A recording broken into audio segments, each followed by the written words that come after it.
Good afternoon, everyone. Welcome. Good afternoon. Hi, Nancy Jean. How are you? I'm fine. Good. I'm Teri from Holding Your Space, and this is Mhm. Nancy Jean from Nancy Jean's Garden. Um, and hi, everybody here. Hi, Karen and Esther and Willow Love. So nice to see you.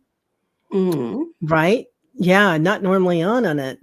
Oh, she says, Nancy, you're not normally on a Sunday or a Monday, rather. On a Monday, no, I am. I mean, I'm not, but I'm here because Terry and I are trying to figure out a series of shows about combining what we work with to help people. Like I already helped her today. She needed to get a little more grounding. So she Got it. found her shungite bracelet. I tell you what, everybody, and those of you that were there, I recognize names right now that were there this morning in meditation, but I was just still flying today, and I did so many grounding things. I moved a bunch of crystals outside my room, and it was just, kept trying to ground. So this is amazing. This shungite. Thank you. Shungite. It's shungite's 99.9% carbon. Yeah. It's if you take it down to its most molecular crystalline level, it's a buckyball. You know, the Buckminster Fuller, the thing that the geodesic domes are based on. Put Yeah. two geodesic domes together, and that's what the crystalline level of this looks like. People grind it up and actually use it to purify water from radiation. I Wow. mean, it is an incredible. But this is my This is my shungite crystal, and I keep it here in my office because it also helps with EMFs. But it really is. You grab onto uh, a piece of shungite, and you're holding on to something. And it was made. It's a tektite. It's that's a stoner crystal that is formed by something beyond the earth. And shungite it's in an area of sort of China, and 13 million years ago some giant badass asteroid came in and just blew it out, and it burnt the earth. The heat of it burnt the earth so badly that it created this mineral, and it's all under this. I mean, it was a huge, and that's where it comes from. This is a big piece of shungite. That's huge. Yeah. Yeah. And it's one of those stones you want to make sure you get from a really good dealer that verifies. Yes, there's a lot of shungite pyramids too. Nice, Jonna. Yeah. Beautiful.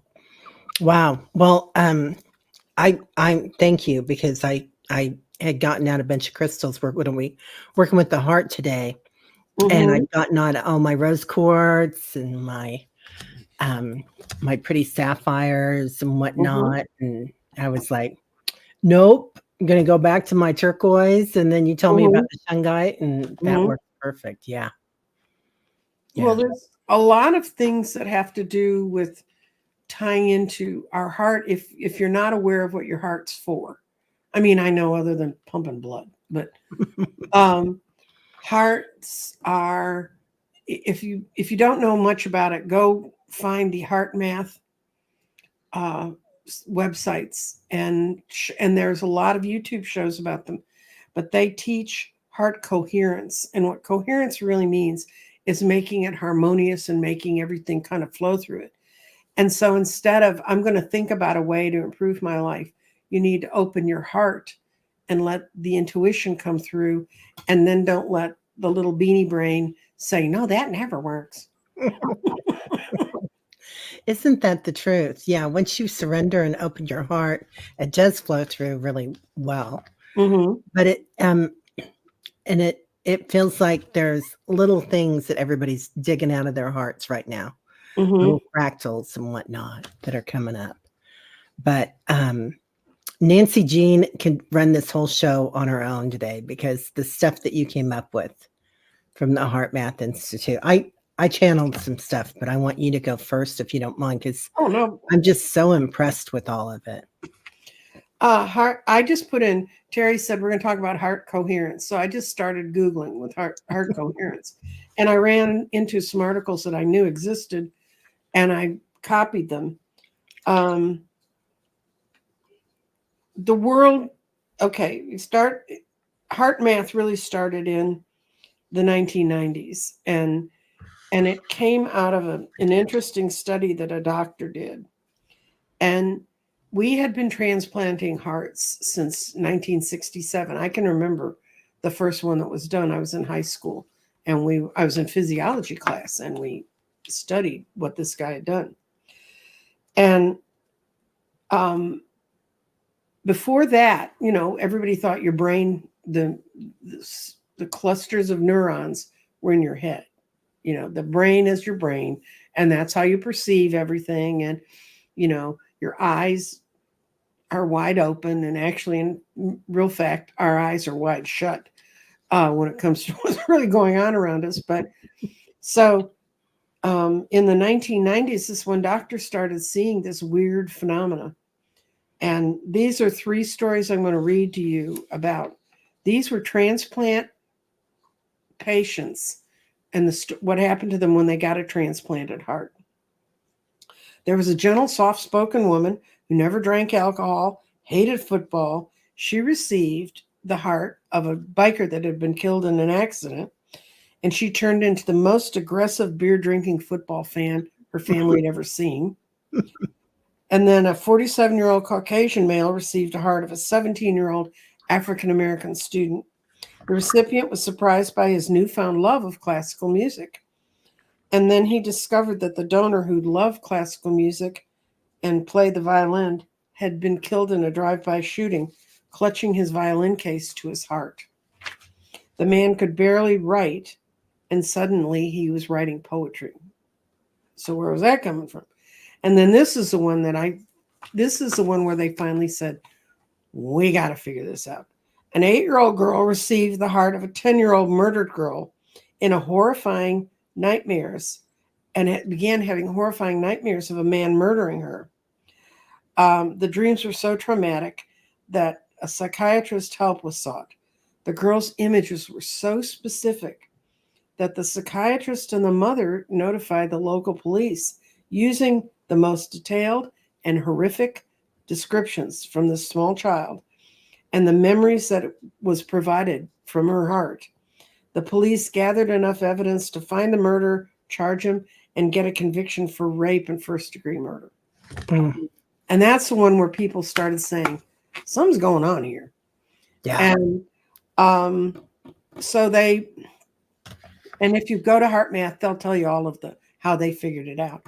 But the upshot of it is we have a little brain on our heart. And I knew about this before I ever before Google even existed. A friend of mine's father, who's a hard-driven, very lovely man, but very aggressive and very wealthy. You can highlight Barbara's thing. Yeah. Every day. Well. They began to understand that there was this cluster on our heart and neurons. And they began to realize that when they operated on people's hearts, whether it's to do a whole heart transplant or sometimes you get cut off, they damage the tissue and you don't have access to information. They make all people who go through heart surgery go see a therapist afterwards. And it used to be when they first did it, they would hide it behind the thing of, oh, well, we're doing it because you've gone through a life-altering situation and you've been powerless and, you need to da-da-da-da-da. But that's not really what it is. They know that they've disrupted it's like if they went in and cut out a part of your brain. That's not going to happen without there being consequences. And so what we've learned is our mind is not in our brain. Our mind is in our system. And only when we get all those systems coherent, and coherent means harmonious and in balance, and that stuff, that's the only way you can really work with your system and yourself, because when they map energy around our bodies, Mhm. there's more mental energy coming out of that little heart brain than there is out of the big axis. I just love that because we talk so often about um, the gut and how that's our other Mhm, brain, mhm, but it is really how we feel things with our heart, isn't it? mhm. Like if you're Right. doing meditation or if you're thinking about, do I want to go here or do I want to take a right turn, right? Mhm, And there'll be an accident that direction, and you're like, mhm. oh, I knew that, but you didn't point to your head. You always point to your heart. Right. It was a Yeah, gut. People say I got a gut punch when something really hits them. Well, yeah, yeah, the disappointment and the hurt and the anger go in the heart first, and then your brain's supposed to figure it out. yeah. And let's see. Dr. Gale. He said the heart is necessary. The emergent self-organizing process, both embodied in the relational, it also regulates energy and informational flow around us all the time. And they're beginning to think that more of that organization comes from your heart. This is yeah, this is so interesting because I do feel like that's like something that we're going through on the planet right now. Everybody is aligning their heart Mhm. energy and opening their heart. So it's just it's so interesting.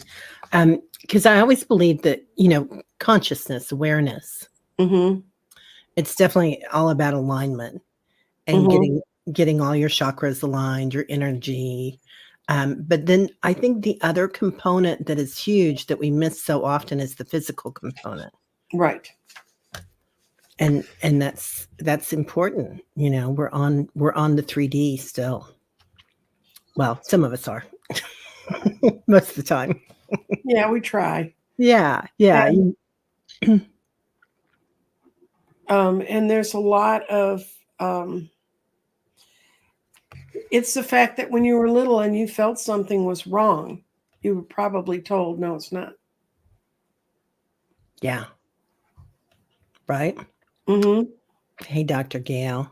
So Yeah. thinking and clarity impacted. Yeah, Yes. yeah. And if when it's really open and it's humming and it's flowing the way the information should, because when your brain gets in a um, gets really running and starts running the show, and your heart, you don't listen to your heart and you don't pay attention to it, uh, you you'll build up a lot of cortisol in your body, and cortisol, among other things, it makes it almost impossible to lose weight if your cortisol level gets too high, which Hello. hello. um it's it's just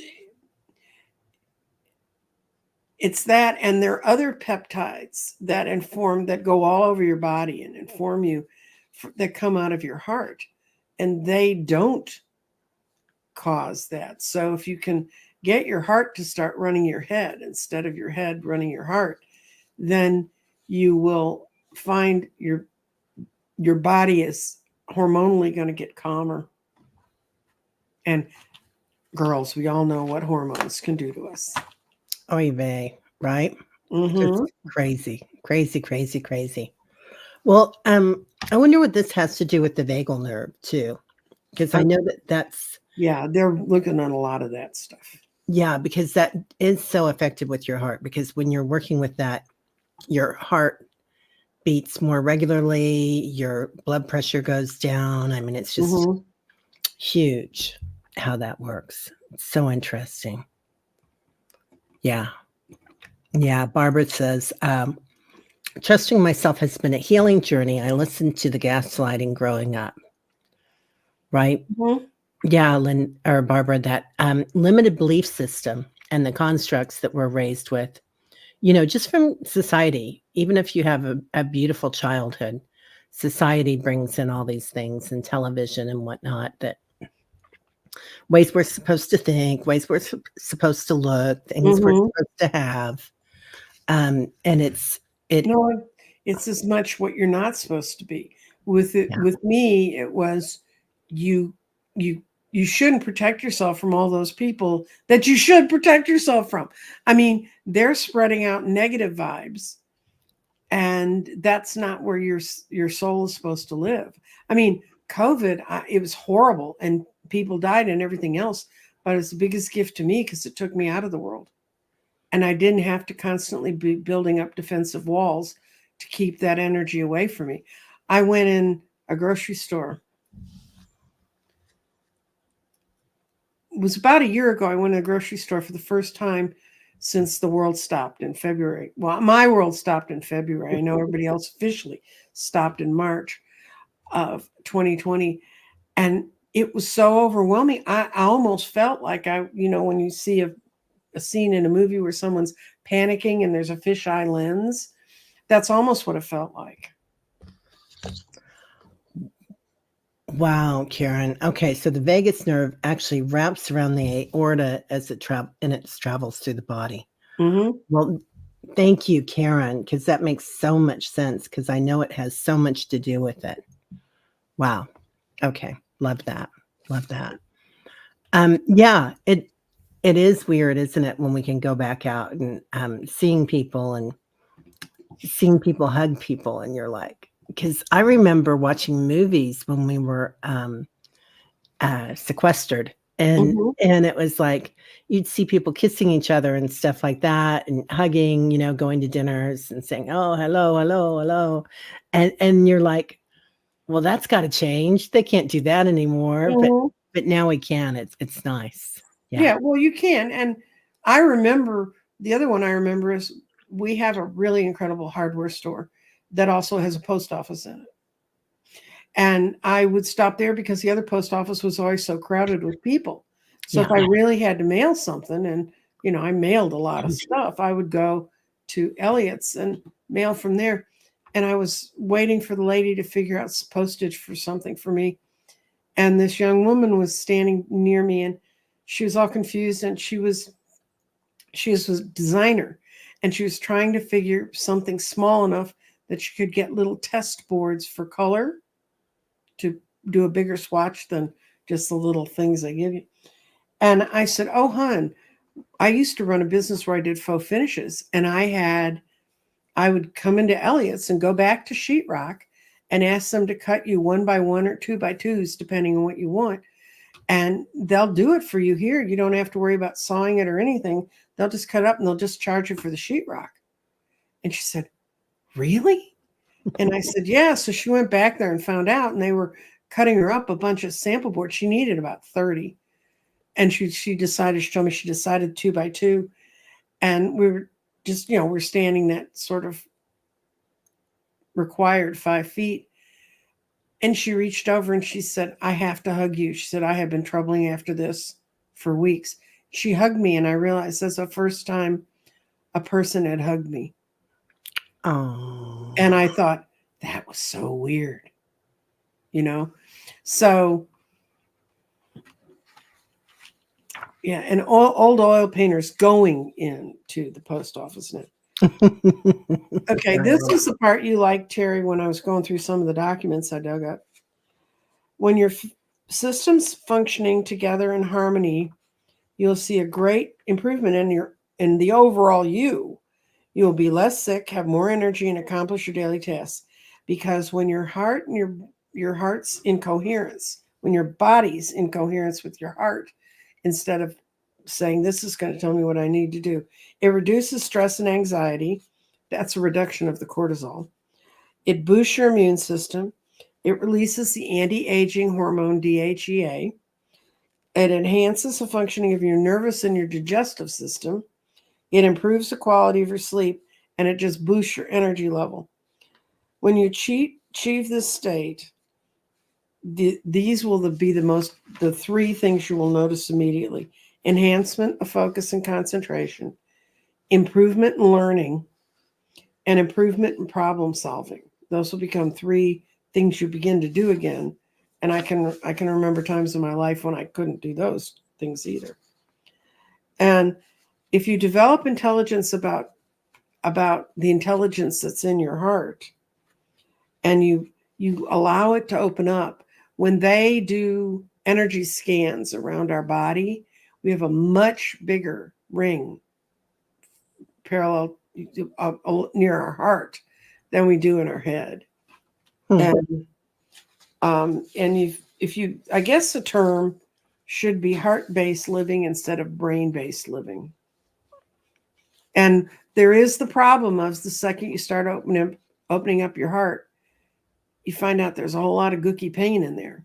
But it's not going to go away because, and the reason it's all suppressed is because your brain has squished it down. I mean, the energy, that our perception of the world coming only from these eyes, which once you get your heart opened up, you find out that these eyes can be wide shut. Yeah. Nothing there. And it what's when they're out of balance, it's because they're not in sync with each other. I'm not saying, you can't cut your head off here and keep going. But it's that the brain has never bothered to synchronize with the heart. Interesting. I love that. I love that.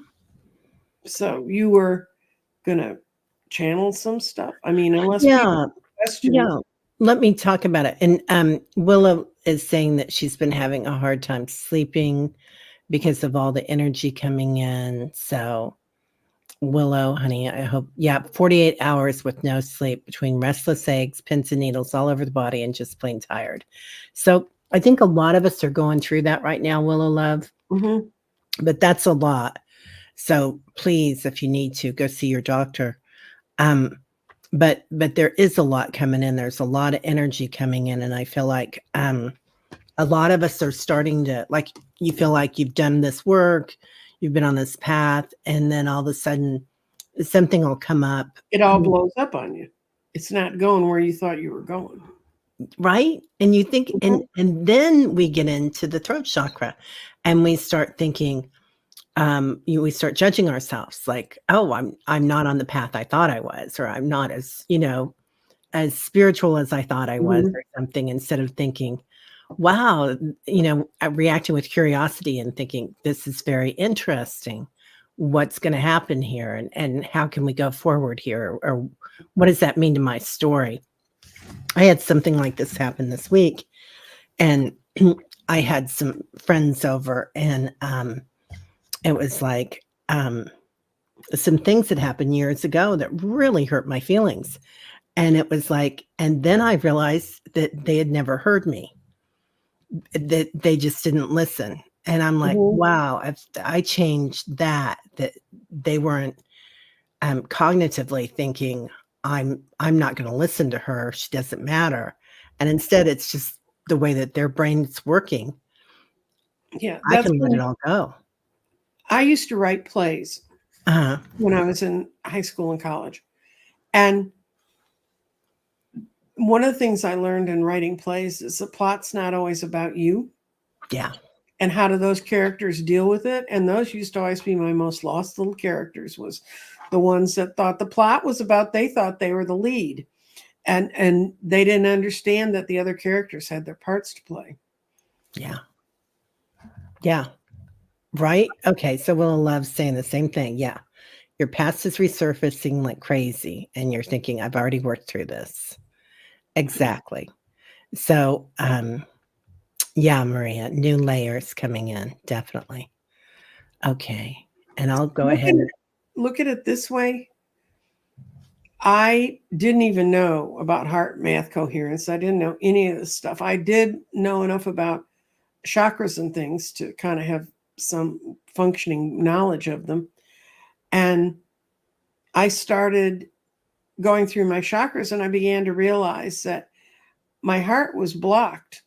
And by being, I mean, it really, I could have the best ideas. I could develop them creatively. I could get everything working in the solar plexus.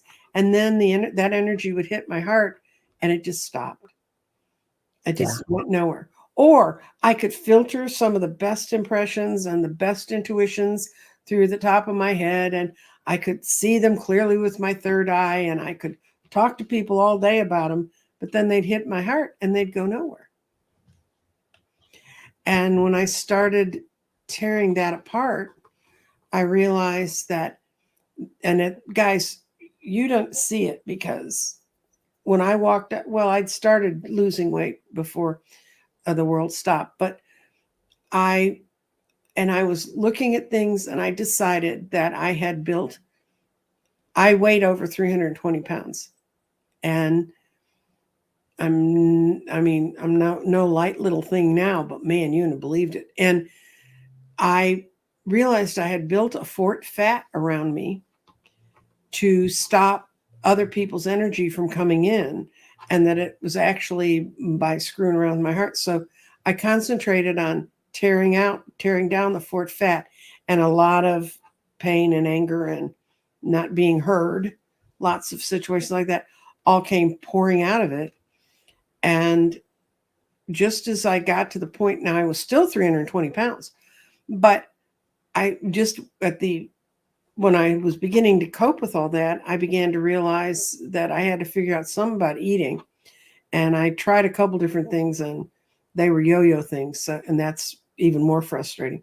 So I got in, it worked for me, and don't judge, but I did keto, and I didn't announce it to anybody. I didn't let all the other organs that had always gotten so far and then stopped. I just started doing it on my own. And since I only cooked for my daughter, I'd make the food I wanted to eat, and then I'd throw in the couple things that she liked.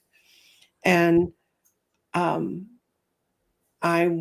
I first started this channel in December of 2020, I went 199.9 pounds. I actually have a show where I showed it on the scale and said, this is what I weigh. That was from 320. Wow, good job. So tearing it down, you say, I keep layering things on. Don't think about it as layering it on. Think about it as letting it go. Yeah, that's it, isn't it? Letting it go. Mm-hmm. Liz, we are all wounded healers, helping others as we heal our own. We are a holograph of the whole. Mm-hmm. Wow, that's amazing. Okay, I'll go through what I Your stuff. Yeah, my stuff. So number one, I've probably already said this before, but in a lot of my meditations right now, it's about the heart chakra, and it's about the high heart Mm-hmm. chakra in between your throat and your heart chakra. Mm-hmm. So they're talking about opening up our heart chakra. And as we open it, imagine smoke and shadows coming out. Mm-hmm. Like when we breathe in and breathe out, breathe in love, let go through the mouth, and just see that smoke coming out, that CO2. It's released. What looks like little fractals of ourself, what looks like little wounds or tears. So whatever that might look like, if it's brown or if it's charcoal. And it says, be gentle with yourself afterwards. It's we're letting go of ego and judgment. Let the grief and old judgments, old limited belief systems. And they're talking about bullies. Like, we'll remember when we felt like we were bullied, or perhaps we bullied somebody, because as kids, that's how we learn, and we may have been on either side of that. A child, a sibling, a parent. So just kind of inhaling into that in your heart space, and if you see it, releasing it with that vision. And then Florence and the Machine, one of my favorite songs. The dog days are over. Only I always thought it was the dark days are over. So that's what my guides always sing to me. So the dark days are over now. And they're talking about the horse coming in, but the horse, it looks like a dragon. It's kind of shape-shifting into dragons coming in now. Mm-hmm. So run fast for your children, run fast for your sisters and brothers. So just reconnecting, and that means reconnecting with different parts of yourself as children, like that child that had something happen and we didn't know how to cope with it. We didn't know what to say. So we stopped talking. Like we swallowed it. So releasing all of that. And then they're talking about crystals coming in and frequencies to hold your high heart, like pink, aquamarine, purple. So making sure that sometimes even holding that physical color or that physical stone in your heart, but also imagine when you're meditating, like redoing your DNA, your spirit DNA and your emotional DNA and your physical DNA, entertainment only, by putting those crystals in your heart, just seeing them inside your high heart and seeing the different colors and kind of playing with it when you do, like what that looks like. Okay, if I'm going to put rose quartz in my heart right now and breathe into that, what does it feel like after you've let go of that hurt? Like if you let go of something, you have to take something else in. It's an energy exchange.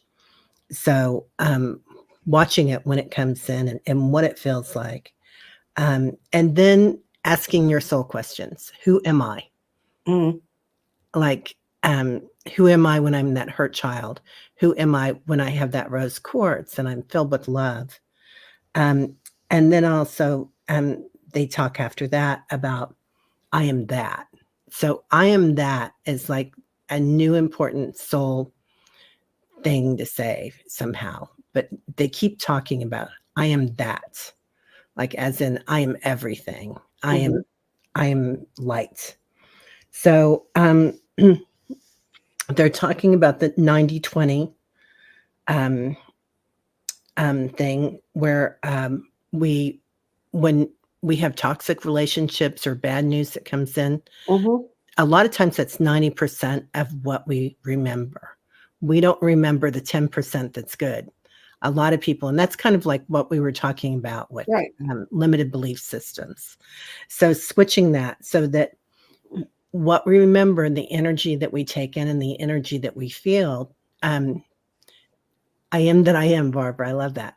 So the energy that we feel is 90% of the good energy coming in. Not that you're not aware of the dark stuff that comes in or the dark stuff that's out there. Because we don't want to repress anything, but that this is the energy that we're keeping inside, flipping it in the heart. So finding a still point where we can, as in stillness, where we can abide, because there's so many times that we're so busy, either we're floating, like Willow was talking about. Willow, I've been through that a lot lately where I feel like I'm just floating above everything. And that's why I've got my Shung guide on today. So abiding in your heart space. And what does that feel like right now? What is the nature of what's going on in my heart? And if it doesn't feel good, questioning that, and then bringing in a different color, perhaps visualizing something. So abiding, something about a past life, come into it.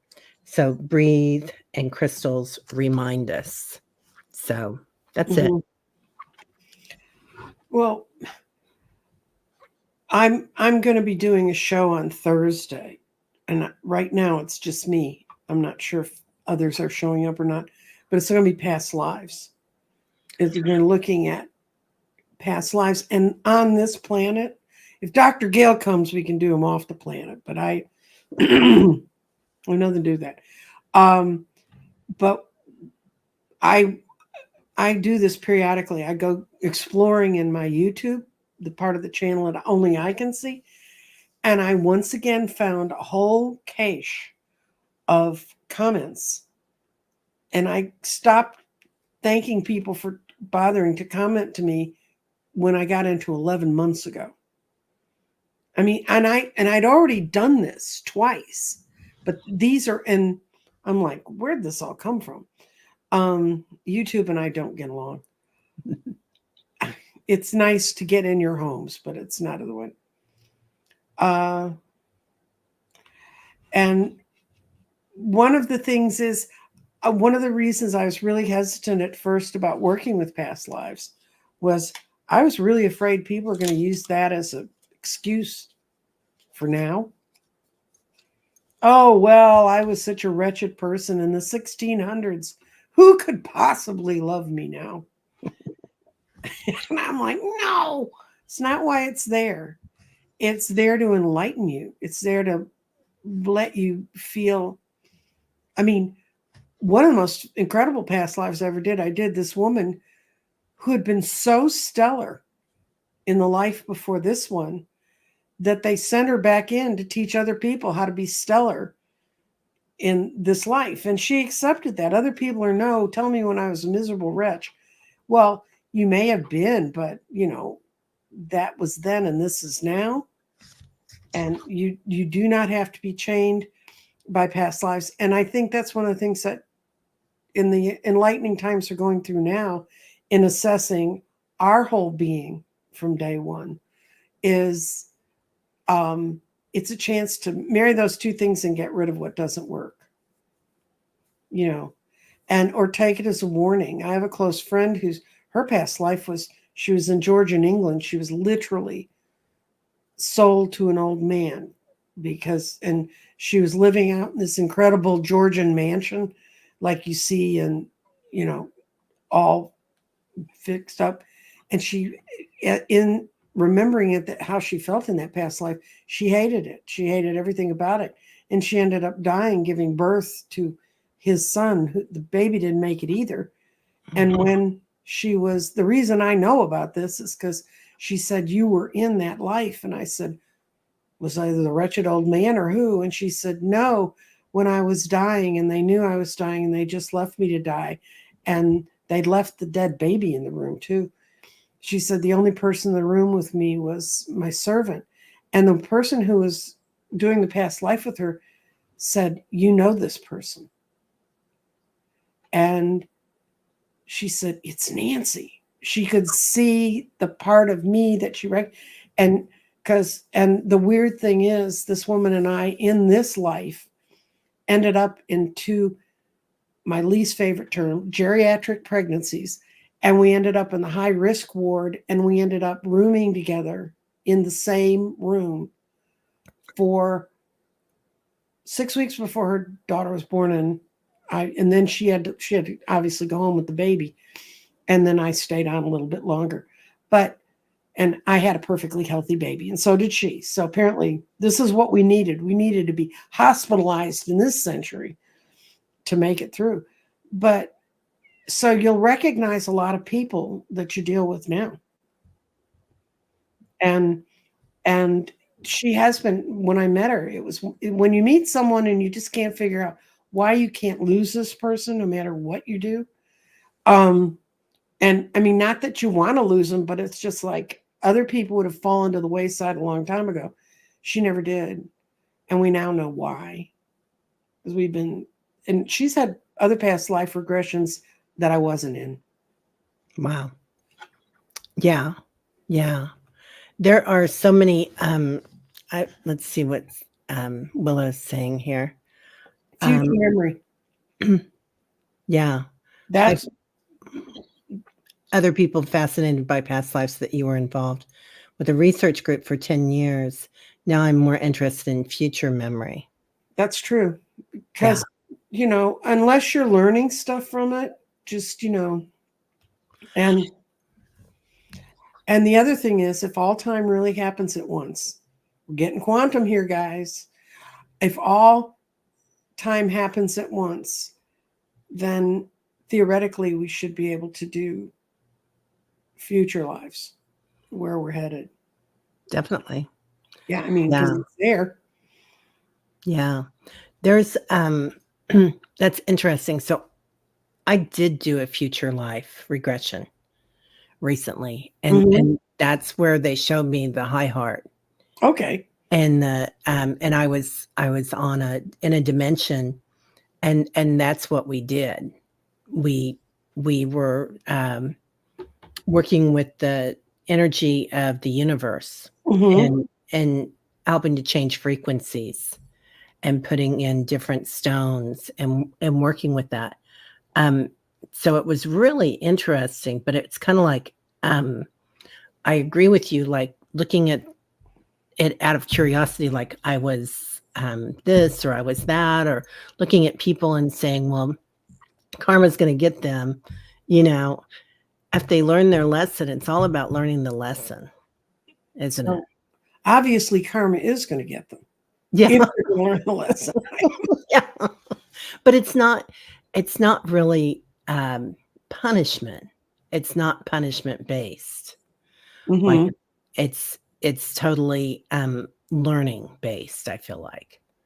Like, yeah, if you do something horrible to something, you're probably going to feel something horrible so that you can learn from it, not so that you're punished by it. No. So, yeah. Yeah. Yeah, Teresa, honey. Yeah. I get you. Yeah, I'm not saying I'm suicidal, but I really don't want a body again. I just want to observe. Yeah. You can do that. Go over the other side and just stand there. Yeah. Yeah. It does in a way, Nancy. I love PMH Atwater's book, Future Memory, which is very enlightening. Mm-hmm. I Nice. just wrote it down. Yeah. Mm-hmm. Yeah. Yeah. Great discussion. Yeah. Karma can be a real bummer anyway.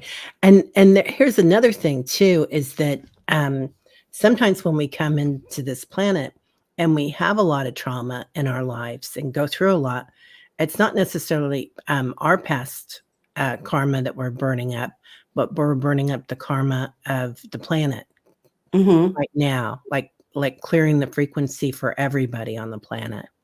So sometimes we think, what did I do in a past life? I mean, what was I thinking, you know? And and then you find yourself in all these situations. And I know a lot of you as light workers are here to give light to people. So you've probably thought that before. You've been through certain things and you're like, well, what did I do? And it's not. It's like you signed up to help everybody. Well, we Mm. signed up to do our light work, Yeah. but if somebody's energy is like the bottom of a coal mine, Yeah. you know, I'm not going to waste. And I mean, this is arrogant as hell, but light workers think I have to fix everybody that's walking around. You absolutely do not have to fix everybody. You can look at somebody and you can show them an example of what the life should be. And if being around them means you're not a good example, then maybe that's a hint. You Yeah. know, Yeah. Yeah. Boundaries. boundaries. Yeah, lots of boundaries. Yeah, yeah. There are certain places I don't wanna go into, and I know that, like, even if you're, like, spiritually, if you're looking into, or you're looking at things around the planet maybe, or around the universe perhaps if you're Dr. Gal, and you're going places, and you're looking at situations, there's sometimes you get into that icky, sticky, muddy energy, and you're like, honey, I'm outta here. Mm-hmm. I'm just not gonna be around it." Yeah. Yeah. Yeah, Teresa, it is really hard to emphasize that if you don't know what other people might feel like in their heart. Yeah, completely. So, well, we've got a few minutes left. We can do a few things if we wanted to, some questions. There aren't a lot of questions yet. Um, love what Lori said earlier.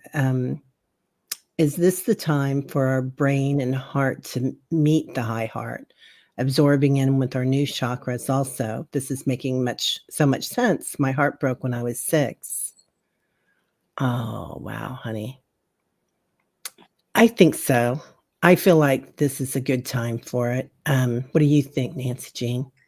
Yeah, and it really is a matter of tying the energy systems, however they function through you, up and figuring out where it doesn't hurt. I've just come out of I had a trauma right around Christmas where I fell down. And I know everybody's, oh, you fell down. On 2 artificial knees, I wonked my head. I had to go back to walking with a cane, which is an incredibly step backwards. I had to go back and look at that whole part of my life. And it really shook me. And so I was having a lot of trouble waking up, a lot of things I do regularly that keep me in a good present state of mind. My mind was every place but in the present. It did not want to be here. And Teri and I were discussing different tricks that I try to do. And I was showing her, I didn't know people didn't know about these. These are called impact cards. And there's affirmations in there, there's actions you can take, and then there's let's see, and challenges you can, and they're not heavy duty challenges, but if you pull one a day, it automatically pulls you out of getting into what I was doing, which was in part a pity party. I've also been told by my guides it's an incredible download. And as tomorrow is the vernal equinox, and we have spring, it just seems a day early, guys, because it's a leap year.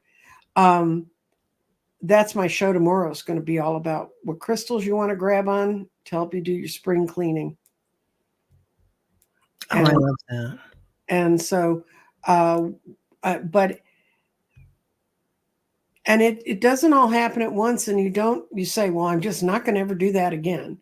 And then you do it. Like this year, my body decided it doesn't like coffee, and it has the most astounding after effects through my digestive system. It took me a while to figure out it was coffee that was doing it. And yet the other night I went out with my son, and I do like espresso martinis. And so I thought, oh, well, it can't be that bad. I'll just have one. It was that bad. Oh, man. And but I thoroughly enjoyed that martini before. Yeah. I thoroughly did not enjoy the after effects, but so this time I really am I've dug all the tea out of my cupboards, and I've got it all lined up just in case I'm ever tempted again. Yeah. There's mushroom coffee. Have you tried that yet? It doesn't have coffee bean in it. It's made from ground mushrooms. I haven't tried it, but I know there's a friend of mine swears by Lion Mane coffee. Yeah. That's the one they use. Yeah. My daughter got us some to put it in our coffee. Mm-hmm. And but I was thinking about I could do that without. Yeah, totally. MCT oil is another one that will you can if you take it in the morning in like your hot tea or your coffee, it immediately goes to your brain. That's the fuel your brain uses to be its absolute best. So I use that to get around the effect of the MCT oil. MCT. It's mid-chain triglyceride oil, and it comes from coconut oil. It's a part of coconut oil that they split it out. Oh, and turkey tail mushrooms are also fantastic, I've heard. If you watch the movie Fungi, which if you have Netflix is free, it's amazing. Marvelous. One of the most beautifully photographed films I've seen in a long time. She talks about turkey tail, how he had just found out about turkey tail when his mother needed it, and she's for medicinal purpose, which I will not discuss because I don't know. I've never done it, but MCT oil lifts me up, and I'd like to try lion's mane. I just haven't gotten there. Yeah, it's good. There's so much out there to try. My son bought some mango leaf tea and a mango leaf tincture that you're supposed to take in the morning, and it does give me a lot of energy. It's supposed to help with your metabolism and your brain function, so that it's like makes you happy. Really, yeah. Lori, I love this. You keep hearing it's time to begin to thrive. I've been in survival mode so much of my life. Teresa Ford, being an observer on the planet where I have nothing from a past here to draw on. Yeah. Right. Yeah. I think it's that happens so often that we're in survivor mode. I have I don't know if you've ever seen her before. Rachel Grant. She's that's her book. It's Beyond Surviving. She's an author and a coach and a therapist and a or psychologist. Mhm. But she's going to be on tomorrow and talking about that, about going beyond surviving. Mhm. And she'll be on at 5. So Okay. anyway, yeah. 5 our time, 5 Central Time. Yeah, 5 Central. You got Thanks. to remember there's 6 time zones in America, and Right? then we go to Finland. Yeah, Finland and all over.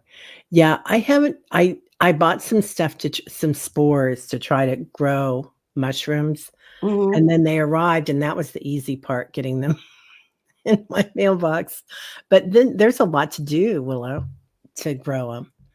So yeah, Yeah, but they're renewable and they can be grown in a small space, yeah, and they don't require putting pollutants in the ground. So, yeah. I think that's going to be the way of the future. Is a lot of people do doing you that. know? Do you ever watch Sorted Foods?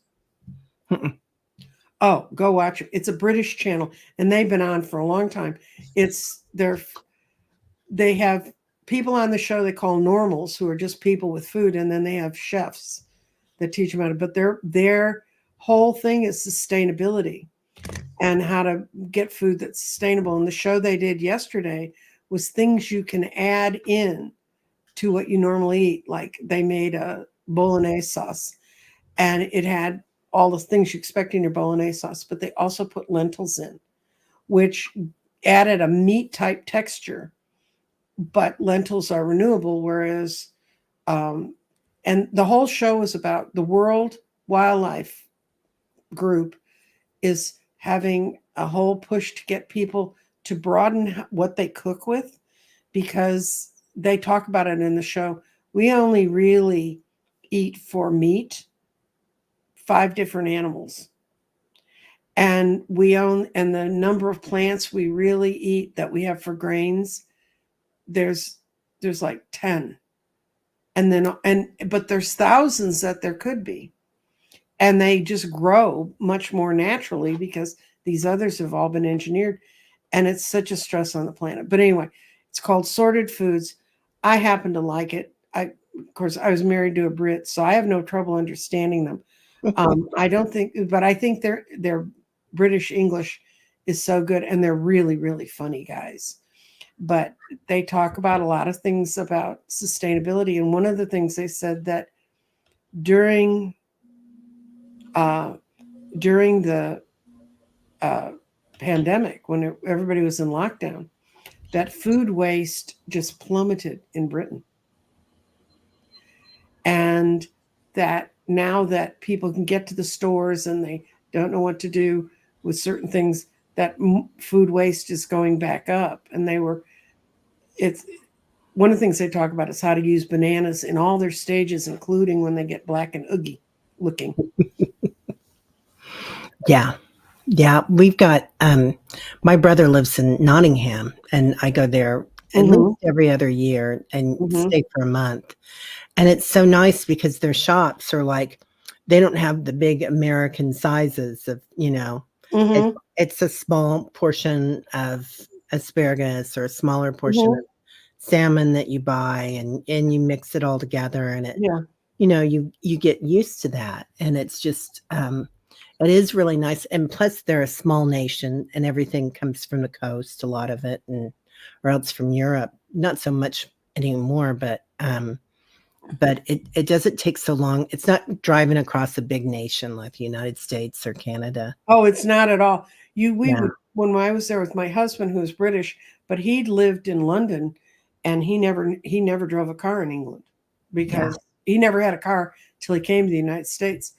And we would map out where we were going to go, beyond the fact that the roads are incredibly twisty and funny, and beyond the fact I come from a state where, we'll go 2 hours to get to a restaurant because we're crazy. But we'd map out what we were going to do, and we'd get in the car, and the town we thought we were going to have lunch in, we were through by 10:30 in the morning. I mean, because miles don't make any sense. Yeah. Yeah. It's It's really nice. I like that. I don't mind that, having a smaller, and they say that, that kind of a village atmosphere Mm-hmm. is what we need to sustain, our well, this is a whole different show, but what we need to sustain our, infrastructure. Mm-hmm. Be not just well, you know all about that, not just from taxes, but from, Mm-hmm. being able to support everybody, Mm-hmm. like multifamily, single family housing, commercial, a Mm-hmm. little bit of industrial, and that tax infrastructure, and then also the physical infrastructure. Mm-hmm. Yeah. Anyway, I don't know where I got that. Sorry. That's People another. want to know if we're getting downloads about creating our own small communities. You eventually do create your own small community. So even if you're in a big, vast space, and then you have to, it takes some work, but you can do it. Yeah. Yeah. Willow, I have been looking at land. That's like my little thing that I do for myself. If I've got an Mhm. extra hour or two, I'm on Zillow and I'm looking at land, and I love it. But I keep hearing it's not the time to buy yet. Mm-mm. So yeah. Oh, your son's creating small homes for all the people you're collecting. Okay, I'm gonna sign up, Willow. Because I really feel like, it's a great it's a great idea, and yeah, your family lives multi-generational, Julie. Mine does too. Mine does too. Yeah. And then there's the cats. Oh, and the dog. Hello. We don't have a dog. Yeah. Oh, hey, Claudia. I didn't know you were here. She has an environmental Facebook page. Um, anyone's local. SEIU. SEIU, it's a union. Oh, okay. I know. My son's working for them in Pennsylvania and Wisconsin, setting up voter registration programs. Oh, awesome. Yeah, that's the other thing we can do. I'm not going to go there, but I'll go there for 2 seconds. Yeah. We There's a lot of people who are going to choose to not vote because they're confused and they're nuts. But there's been a lot of people who've never voted and never even really thought about voting. In Dallas, it's been as high as 50% of the people who could be eligible to vote aren't even registered, and you can't vote unless you're registered. And instead of continuing to mine the people who are registered, my son's company goes out and it finds new voters, gives them voter education, gets them registered, and then helps them get to the polls. And that's a whole pool of people no one's looking at. And the SEIU is very, very active in that. That's awesome. I love that. Love that. Yeah. Yeah. Dallas has gardens. Dallas has areas in East Dallas where we have, we call it the Asian community garden because mostly Asians work it. And you can get the weirdest stuff you've ever seen. Wow. Good. Yeah. We've got a we get a lot of immigrants in our area. Mm-hmm. And my mom was an immigrant in this area. And it's like they well, number one, they bring a richness to the food and everything Mm-hmm. else, and the strength. But yeah, we have a lot of markets that are just like people from Vietnam or Mm-hmm. wherever, and the Sudan, and interesting vegetables and Yes. fruits. Yeah, yeah. Well, thank you for being here, Nancy Jean. This Well, went thank you for different having me. twists and turns, and it was really interesting today. So, yeah. So, I hope we will see you all later, and you're going to be on tomorrow. Tomorrow at 1, One. and I'm going to be doing sort of a spring show about, I'm going to go out and talk to Hogarth and find out what he thinks we need. Hogarth is my tree. I have a tree that's on a ley line, and he's very interesting looking tree, and I need to go out and talk to him. I kept saying, I want to find a ley line. I want to find a ley line. And then someone told me, look for a tree with gnarls on it, and Mhm. then look around and see if you can see another tree with gnarls on it. And when ley lines run under trees, they bring so much earth energy through that the trees like overgrow. They grow these burls, the burls things on them. And I looked out my front door and I went, holy crap, there's this giant tree with burls. But then I'd go around, well, where's the ley line go? I couldn't figure it out. Last winter, all of a sudden, a big yellow stripe went down the greenway, just this, like, it looked like the yellow brick road, no shit. And it went under Hogarth and it went out the other side into a stream bed down below. And I went, oh, is that a ley line? So I brought out my my dowsing, my pendulums, and I could not stand on that ley line for too long. There's so much energy there. And then I was introduced to Hogarth. He started telling me all about it. So and ley lines are expanding every time we go through one of our quarterly shifts on the planet. They go, and it's really interesting. But they actually did come and talk to me in my sleep, the elementals, and said, we had to paint the damn thing so you'd find it. And this winter, that yellow line didn't come back. Oh, wow. And I talked to a guy who's lived here a long time. He walks his dog over there. He said, yeah, we couldn't figure out why the yellow line showed up down the parkway. I didn't tell him why it showed up. I just said, oh, how interesting. Yeah. I feel like we're weaving the ley lines now too. Like they're weaving in and out. And they're getting straighter. And they're getting straighter and they're getting less wandery. So, yeah, definitely. Yes, right. Angela, I said 1 o'clock. Central time, not finish time. Translates to. I love it. All right, everybody. Well, please like and subscribe to both channels. Also, Nancy Jean has lots of things available on crystaldirections.com, her website. And if you want to book a reading with either one of us, that information is in the description too. So, all right, everybody. Have a great day. Thank you, Nancy Jean. Okay, I'm sorry I made you run over. Goodbye. Bye.